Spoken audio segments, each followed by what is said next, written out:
ভাল কথা। আমি আমাৰ কলিয়াবৰত এটা প্লেনেটেৰিয়াম হ'বলৈ গৈ আছে। আমি উদ্বোধনী অনুষ্ঠানৰ লগতো জড়িত আছিলোঁ। এতিয়া আমি গম পাইছোঁ যে অহা ডিচেম্বৰ মানত আমাৰ প্লেনেটেৰিয়ামটোৰ কাম সম্পূৰ্ণ হ'ব, কাৰ্যক্ষম হৈ উঠিব।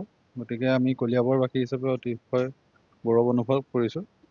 কিন্তু আমি যদি ওচৰে পাঁজৰে আমাৰ প্লেনেটেৰিয়াম চাওঁ, আমাৰ কাষত একেবাৰে 130 কিলোমিটাৰ আঁতৰলৈ গ'লে যোৰহাটত আছে, বা 160 কিলোমিটাৰ আঁতৰলৈ গ'লে গুৱাহাটীত আছে। গতিকে আমাৰ এই মাজৰখিনিত এটা প্লেনেটেৰিয়ামৰ অত্যন্ত দৰকাৰ হৈছিল, আৰু সেই কথাটো অনুভৱ কৰি আমাৰ মন্ত্ৰী মহোদয়ে আমাৰ কলিয়াবৰতে এটা প্লেনেটেৰিয়াম গঢ় দিয়াৰ এটা পৰিকল্পনা ল'লে, আৰু ইতিমধ্যে আহি প্ৰায় সম্পূৰ্ণ হ'বলৈ আগবাঢ়িছে।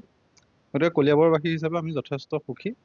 আৰু আমি যিহেতু বিজ্ঞানৰ লগত জড়িত ব্যক্তি, মই ব্যক্তিগতভাৱে এজন বিজ্ঞানৰ শিক্ষক বা বিজ্ঞানৰ ছাত্ৰ বুলি কৈ ভাল পাওঁ।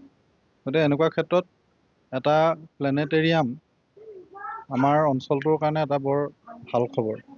কাৰণ প্লেনেটেৰিয়ামবিলাক একোটা মানে বৌদ্ধিক কেন্দ্ৰ হয়, বৌদ্ধিক চিন্তা চৰ্চাৰ কেন্দ্ৰ হয়। গতিকে ই বিজ্ঞানক আগবঢ়াই নিয়াত যথেষ্ট সহায় কৰিব, মানুহখিনিক বিজ্ঞান মনস্ক কৰিব।